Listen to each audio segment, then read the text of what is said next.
Yeah. Wow, talk to me about that one, Michael. It's a weird one because, and again, I don't want to appear to be making excuses, but I didn't feel myself. I'm gonna keep it very simple. I wasn't my complete self. I'm still analyzing exactly the different things that was going on. What does that mean? So just mentally, I wasn't in the right space, and it had nothing to do with him. And this is what I'm saying. I'm trying to analyze it because it didn't feel like it was him that did anything. But an example of this is when I got to the weigh-ins. Not it was the way. Yes, the press conference. Sorry, I love that atmosphere, man. It's crazy. I just like, yeah, I love see people getting hyped and stuff, and it makes me want to fight like even more.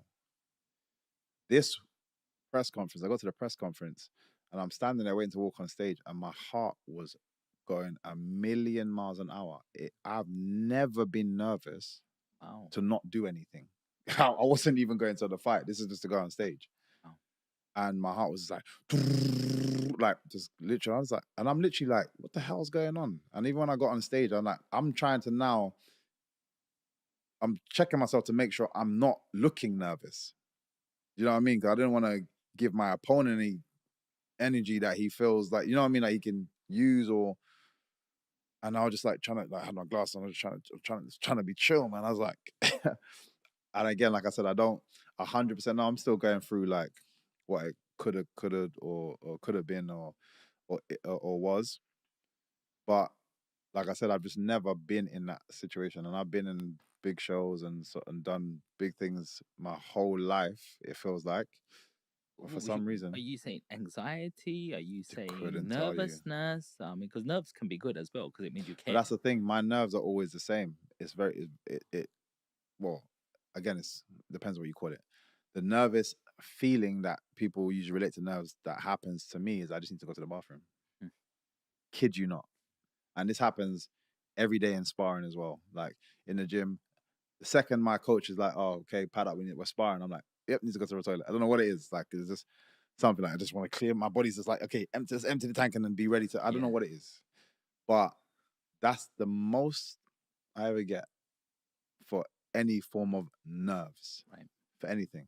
I've never had it where my heart felt like it was gonna like jump out of my chest, Wow, and this wasn't even for the fight. Like for the fight, I didn't feel that bad at all. wow. Okay. But the preparation to all of it, I think I just felt like I was overthinking a lot of stuff and da da da. So like I said, I'm processing that now. I feel like I'm getting to a few answers, but um, yeah, I just didn't feel like my whole self. What was his style like? I mean, first of all, Ian Gary, he's about 26, isn't he? He's about I'm not even sure. I I'm not think they sure. were one of the commentators say he's 26. Mm-hmm. So he's about 10 years younger. How Mm-hmm. much of a difference does that make? Not at all. I spar the young gunners that are all gunning for you in the gym every Yeah. day, or guys that come to the gym. There's all these young gunners that everybody wants to say they did something to you because I got a name. Yeah. So no matter where you go, I've got a target on my back. And I love that though. I like that because I also like telling people or showing people it doesn't matter what numbers next to my name in terms of age. I'm faster than you. I'm stronger than you. I'm more talented than you in this department. It doesn't matter. And like I said, I have to do it. And I even said until when these young bucks in the gym start having me up, I'll probably call it a day way before anybody gets a chance to see it Yeah. happen in the cage.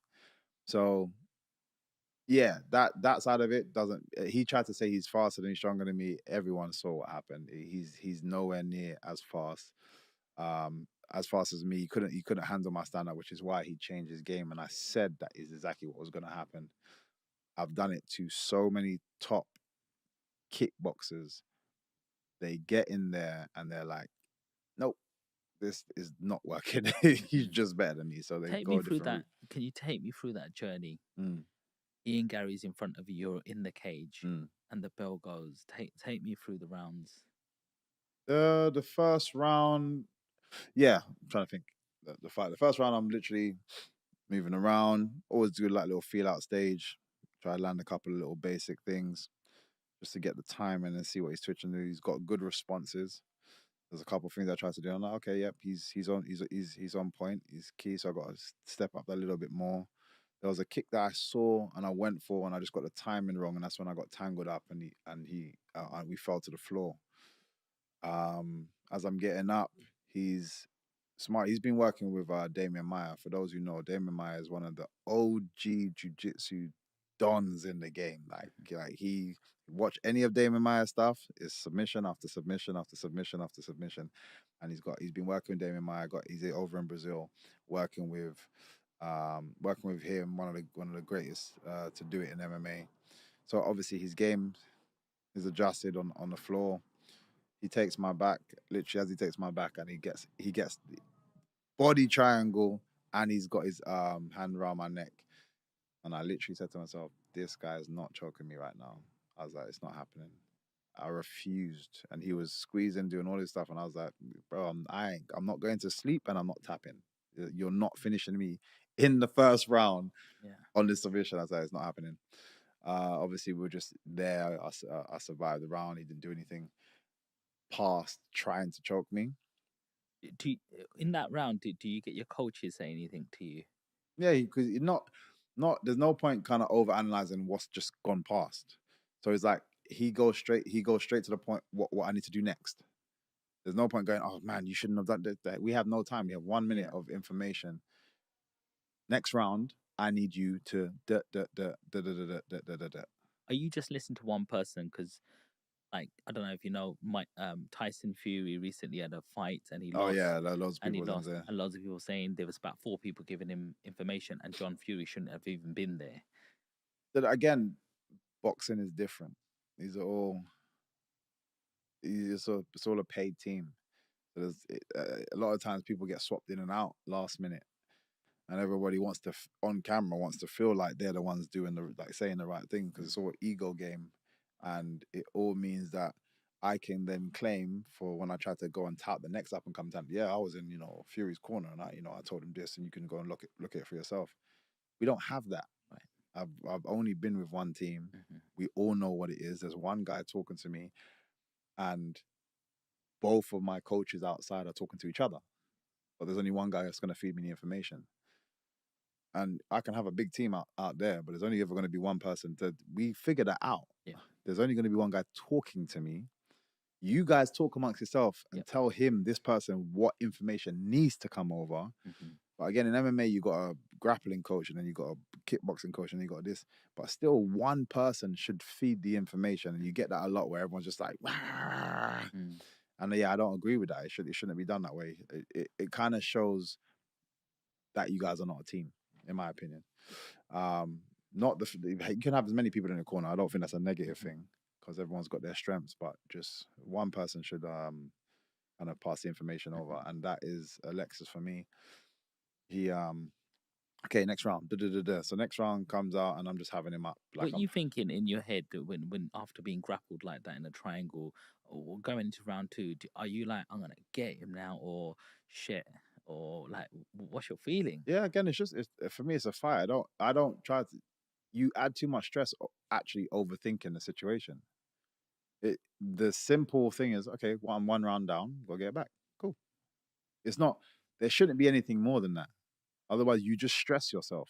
Do you not get embarrassed or anything when everyone's looking at you in the crowd and you think, they're not even there? They're not even there. They're only there when I need them. When I say when I need them, I need to get pumped up. Tune into them. Or you hear MVP. I'm like, yeah, cool. I'm good. And then lock back in. Yeah. Other than that, that's not important to me. They don't see what I have to put myself through every day to day. They can only judge me on this. So your opinion doesn't matter. I don't care. So go out there, next round, feeling good about myself now. Get back in. I'm gonna get this guy this round. Start finding the shots. I'm landing some nice shots, and he can tell he's now getting more and more frustrated. He's getting more and more tired. Come out, I win that second round. Third round, again, I just made some silly mistakes during the third round, but still was winning. And then made another silly mistake where I was by the cage, and I always do something there. I don't want to go into too many details, but when I'm by the cage, I did something that I don't normally do, and it got tangled up. He took my back again, and then just kind of stayed there.